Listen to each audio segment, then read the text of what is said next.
Kalau lalu diatur di undang-undang kepresidenan, gitu terus gimana? Apa tidak boleh? Bukan itu tanggung jawab presiden. Oh diatur, anunya Pak, kalau dibelokkan di bawah. Nah silahkan kalau itu mau dimasukkan, meskipun kalau itu terjadi, itu hukumnya sudah ada. Dan sudah ada banyak yang masuk penjara gitu. Gitu. Makanya cari, saya bukan tiba-tiba setuju dah undang-undang kepresidenan, tapi dicari bahwa itu sudah lengkap diatur di berbagai undang-undang, hanya tidak satu, tapi pelaksanaan di lapangan banyak abuse of power, penyalahgunaan kekuasaan itu. Nah, saudara sekalian, sampai saat-saat akhir di masa jabatan misalnya, dalam masa istilah Mas Zainal Arifin Mukhtar itu masa lemdak. Masa lemdak itu masa bebek lumpuh, di mana presiden itu sudah tidak lagi menjadi presiden karena sudah terpilih yang baru, cuma menunggu pelantikan, itu lemdak namanya. Lemdak itu namanya kalau secara hukum disebut masa demisioner. Nah, belakangan ini di masa demisioner, itu di masa demisioner banyak sekali kebijakan-kebijakan strategis yang kemudian mengikat presiden baru. Orang protes, terus presiden baru apa dong?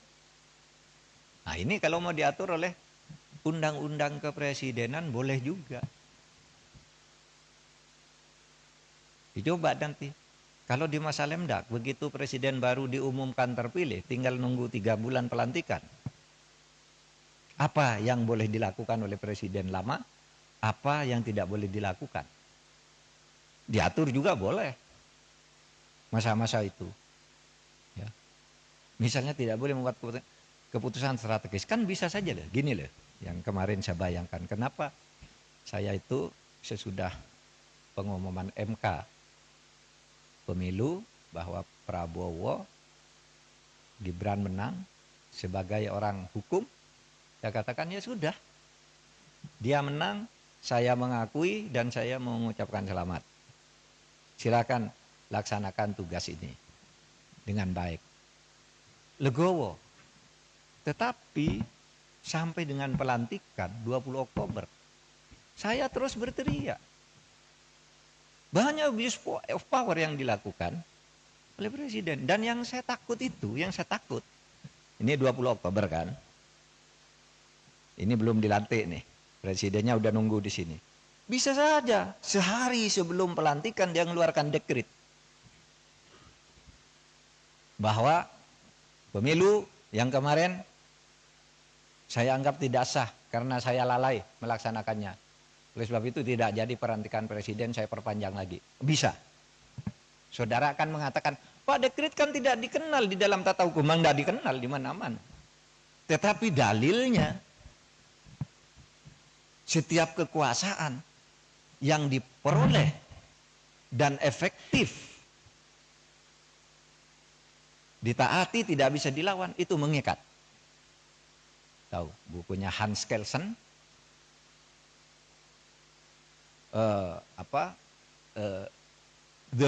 the pure theory of law. Itu kata ini, revolusi dan pemberontakan yang menang, perlawanan terhadap konstitusi yang menang itu menjadi hukum baru kalau bisa efektif dipaksakan kepada rakyatnya. Mau saudara memberontak, kalau menang saudara presiden, tapi kalau kalah digantung saudara. Ini teorinya, bukunya jelas dan prakteknya jelas. Saya katakan, Pak, apakah kita nih pelanggaran kepemerintahan kita nih dibentuk tidak melanggar konstitusi? Iya, melanggar konstitusi. Mari saya tunjuk. Ketika Indonesia merdeka tahun 45, kemerdekaan itu melanggar konstitusi yang berlaku ketika itu. Apa itu? Konstitusi Kerajaan Belanda pasal 2 menyatakan Kerajaan Belanda meliputi Nederland, Hindia Belanda, dan Suriname. Hindia Belanda itu Indonesia. Konstitusi itu berlaku. Tapi konstitusi seperti itu dilawan oleh Bung Karno. Kita langgar aja konstitusinya, yuk kita merdeka. Bung Karno dapat patukan rakyat, rakyat mentaati secara efektif, pelanggaran konstitusi yang dilakukan Bung Karno itu sah menjadi konstitusi baru atau dasar konstitusi baru. Kan melalui pemberontakan. Karena sah, apa? Efektif. Bung Karno mengeluarkan dekret 5 Juli tahun 59. Itu jelas melanggar konstitusi. 5 Juli tahun 59 Bung Karno 1 membubarkan konstituante. Tidak boleh menurut konstitusi. Kok konstituante dibubarkan? Yang kedua, memberlakukan undang-undang dasar yang lama, ya, memberlakukan kembali undang-undang dasar 45. Konstituante dibubar. Tidak boleh dilakukan oleh presiden. Karena yang menempatkan memberlakukan undang-undang dasar itu konstituante. Bukan presiden, malah dibubarkan konstituantenya. Pada waktu itu kan pemberontakan. Tapi Bung Karno menang pemberontakan juga kali ini. Kenapa rakyat setuju kalau Bung Karno tidak melakukan itu, Indonesia ini kacau balau. Maka keluar fatwa Mahkamah Agung ketika itu bahwa yang dilakukan oleh Bung Karno itu adalah untuk menyelamatkan negara. Dalilnya salus populi suprema lex esto. Keselamatan rakyat itu menjadi hukum yang tertinggi. Boleh konstitusi dilanggar kalau untuk menyelamatkan rakyat. Itu dalilnya. Itu yang kemudian dipakai oleh Wiryono Projodikoro. Bung Karno mengeluarkan dekret sah karena dia ingin menyelamatkan rakyat. Selesai. Presiden Soeharto memerintah Orde Baru. Apa itu? Melanggar konstitusi juga. Masa kekuasaan katanya dialihkan melalui Super Semar? Nggak bisa kok kekuasaan dialihkan melalui Super Semar. Nggak bisa. Pelanggaran konstitusi. Lalu direkayasa agar itu disahkan. Jadi 66 sampai 67 dia melakukan kekuasaan secara melanggar konstitusi. Tapi itu dianggap sah. Karena apa? Rakyat setuju pada waktu PKI bubarkan. Kalau tidak ada Pak Harto, PKI tidak bubar. Kita dukung. Sah meskipun melanggar konstitusi. Dalilnya apa? Salus populi suprema lex esto. Keselamatan rakyat itu adalah konstitusi yang tertinggi. Lebih tinggi lagi dari konstitusi. Nah itulah filosofi tertinggi dari kedaulatan rakyat itu. Nah tapi ini bisa disalahgunakan. Makanya jarang kita kuliahkan. Karena ini kalau gitu Pak boleh ya Pak melanggar konstitusi. Itu enggak. Enggak boleh.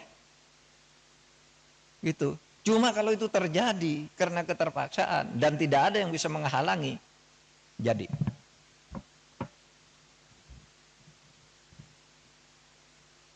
Nah, makanya saya katakan, loh kalau nanti sebelum tanggal 20 Oktober kemarin, saya terus nyerang tuh ke pemerintahan Pak Jokowi sampai 20 Oktober, saya serang tuh. Apalagi sesudah mau melanggar putusan MK itu saya lawan. Saya khawatir sebelum dilantik Pak Prabowo itu sudah diambil kekuasaannya. Bisa saja toh. Kita curiga begitu. Tapi begitu Pak Prabowo dilantik, ya saya berhenti. Sampai sekarang saya tidak pernah nyerang Pak Jokowi lagi. Udah selesai. Pak Bapak kok tidak ikut? Untuk apa ikut? Tidak ada ruginya saya, tidak ada untungnya saya. Itu sudah ada yang ngurus.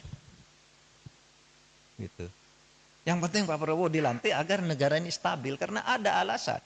Menyelamatkan rakyat itu bisa melanggar konstitusi. Nah itu bisa diatur nanti. Di rancangan undang-undang kepresidenan. Di masa lemdak itu apa yang boleh dilakukan oleh seorang presiden?